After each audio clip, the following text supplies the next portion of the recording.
Welcome back to Storytime Dark. This episode we have 4 chilling stories from all over Texas. Whether it is a horror story, urban legend, or ripped from the headlines of the news, we found the creepiest tales. Remember, you can always visit all the locations mentioned in this series and check out the other states we already have covered. What state would you like to see covered next? Let us know in the comments below. As always, if you like this type of content, don't forget to drop us a like or subscribe. It would really help us out as we are still so new. Now on to the stories.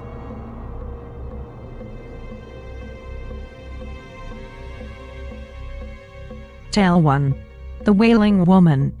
In Latin American folklore, specifically Mexican, La Llorona, the Wailing Woman, or the Crier, is an oral legend about the ghost of a woman who steals children to drown them.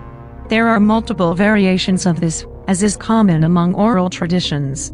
The lore states a woman was unloved by her husband and her husband loved their 2 sons instead of her.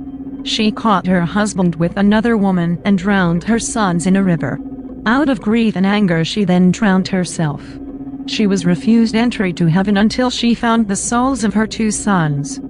She cries and wails and takes children and drowns them in the river she and her sons drowned in. The legend represents La Llorona as a person or ghost. In one variation, the lore states that after giving birth to and raising 2 sons, an aging wife felt that her husband fell out of love with her and only loved their sons. After catching her husband cheating on her with a younger woman, she was consumed by grief and anger, so she drowned her sons in a river to punish her husband, then drowned herself as well because of what she had done. She was tricked by a demon that told her her sons' souls were lost, but she would be granted entry to heaven if she found their lost souls and brought them to heaven where they belonged.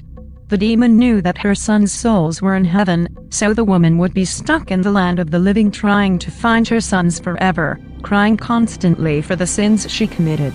After having spent a long time without finding her sons, her grief and her desperation to just be able to die and be at peace caused her to start taking other children's souls by drowning them.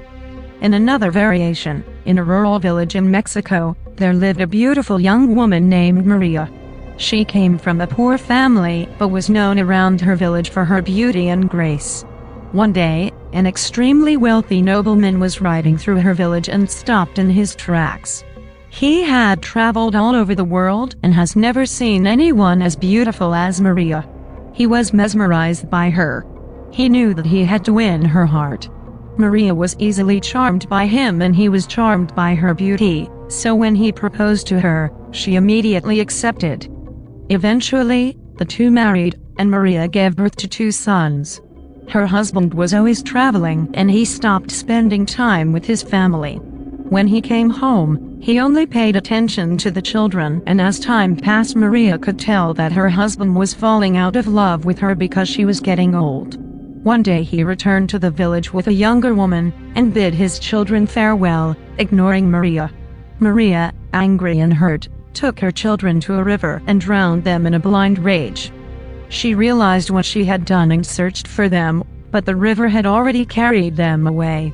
Days later, her husband came back and asked about the children, but Maria started weeping and said that she had drowned them. Her husband was furious and said that she could not be with him unless she found their children. She drowned herself, knowing what she had done. Now she spends eternity looking for her lost children in hell. She is always heard weeping for her children, earning her the name La Llorona, which means the weeping woman. It is said that if you hear her crying, you are to run the opposite way. If you hear her cries, they could bring misfortune or even death. Many parents in Latin America use this story to scare their children from staying out too late. La Llorona kidnaps wandering children at night, mistaking them for her own. She begs God heaven for forgiveness, but in order for her to go, she needs to find her children. It says that she drowns the children she kidnaps, hoping she finds her kids. People who claim to have seen her say she appears at night or in the late evening by rivers or lakes, wearing a white gown with a veil. Some believe those who hear the wails of La Llorona are marked for death or misfortune, similar to the Gaelic Banshee legend. Among her wails, She is noted as crying 8 Mis Hijos, which translates to "Oh, my children," or "Oh, my sons." It is also said she cries out "Don't stand mis Hijos," which translates into "Where are my sons?" She scrapes the bottom of the rivers and lakes, searching for her sons. It is said that when her wails sound near, she is actually far, and when she sounds distant, she is actually very near. Tale 2. Camp Lula Sam. In Brownsville, Texas, among the dense forest lays an abandoned campsite, Camp Lula Sam, the site of one of the saddest urban legends in Brownsville.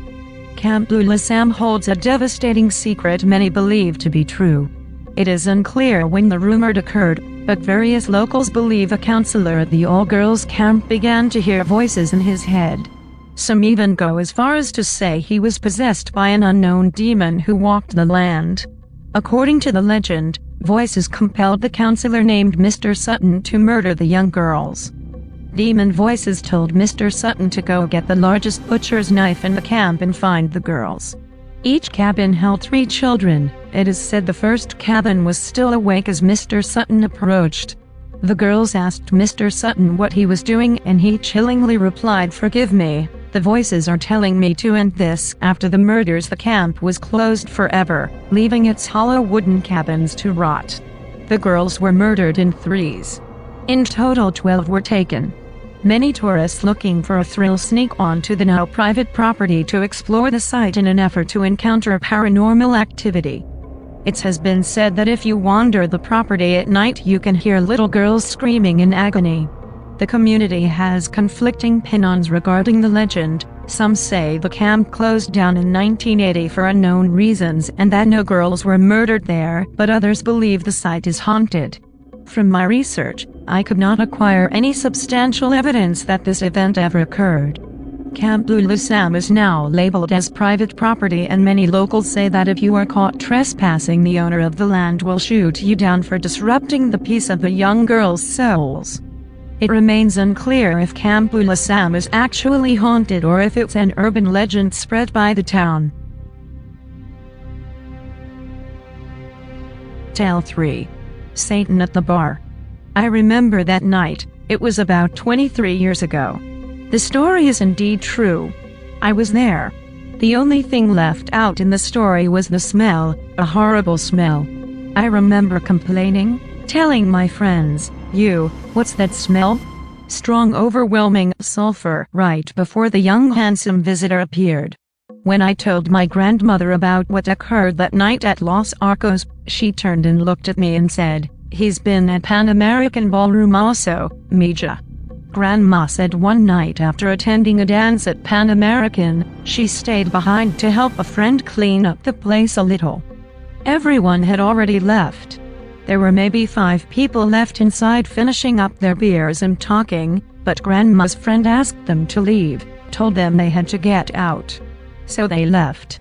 Grandma was picking up all the ashtrays from tables while her friend was sweeping. This building was huge. The lady all of a sudden stops and calls out my grandma's name, Lucy. Lucia. Grandma goes over to where she's at and tells her to look over their way in the back. Then came the smell of sulfur. Grandma said, "Let's get out of here." The lady said, "Wait, I thought we kicked everyone out. I need to go tell this person to leave, to get out." "Go home," she said. "Look, can you see the little light? It looks like a cigarette light." The lady walked closer and closer. Grandma stayed put and was telling her, let's go, can't you smell that?" Grandma headed for the front door. The lady kept going. Grandma heard her say, "Hey, you can't be here anymore, sir. Can you please leave? Hello." Finally, she was practically in front of him when the man, creature devil, looked up and told her, "I got here late." The lady saw and started screaming and yelling, ran out, got in the car with Grandma, and they took off. They left the front door open and didn't look back. She said it was Satan sitting at a table having a drink and smoking a cute cigar way towards the back at Pan American Ballroom. Tale 4. The Cat People of Southern Texas. Working 30 years as a police officer, I've seen lots of weird paranormal stuff cannot be explained. There are so many caves along the Rio Grande River that have not been explored. There are also lots of irrigation channels that are unkempt. These channels are strategically placed throughout the valley along the border in case Falcon Dam or Alzolda's Dam overflow. Inside these channels are huge underground man-made ducts that look like apartments. Some have 12-foot ceilings, and some have tunnels that lead to other rooms. I guess this would sort out the water overflow to different canals. I saw several dead bodies, some decapitated, some bound, and some partially eaten by unknown type wildlife. It didn't reach media, but at one time there were about 12 homicides, same Missouri bound from feet, upside down from trees, regutted intestines, heart, liver, stomach set aside in circles like rituals. They were supposedly transgenders, but some of those corpses did not look human, and some were found by exploring kids inside these ducts. I could have sworn the one I saw at Cimarron on Shari Road had broken off wings. This happened in the late 80s. I wish I had pics to show, but yeah, it may have been humanoid or gargoyle offspring. I once saw one that leaped 30 feet across the road on all fours. It then stood up like a man. It was slender, hairy, and about 5 feet tall. It stared at me as I was in my police car. I stepped out and kept it at gunpoint a few seconds. I didn't know what it was. It resembled human but leaped like a cat. It then jumped to about 20 feet high into a tree. I was a rookie in '87 and chased it. I tracked and found its foot sign. It was like a human elongated foot with paws. That sighting was on Shorebock Road south of 2 Mile Road, Mission, Texas. Crazily, I saw another near the Roma Bluff. I was on a special assignment with La Migra Border Patrol. Hunkered down with my M4 rifles. I had to piss. I found an isolated spot. It was uphill on a boulder, just upriver from the Roma port of entry. I thought my piss was falling on a garden hose. The hose then moved away. It scared the crap out of me. I swung out my M4. I had been waiting for dope crossing, but this was too weird. As I hand motioned my partner to watch my 12 while I went down to look, the same freak-type human-like cat creature peeked out from behind a boulder. It was 10 feet in front of me. I froze. But I yelled at it, "Get down." It didn't respond but then stared at me, looked away, then leaped 30 feet high into the brush. Of course, I chased after, but my partner saw it too. We called our team downslip to be on the lookout. As soon as we called them, it ran past them. They couldn't make out its face, but it was the same creature. Yes, I believe there are some supernatural creatures out there. They are very real, but you just gotta be there at the right place to see them. We hope you enjoyed this episode in Texas. To suggest the next state we cover or to let us know some other scary Texas-based stories, just let us know in the comments below. Don't forget to like and sub while you are at it. Until tomorrow. Bye.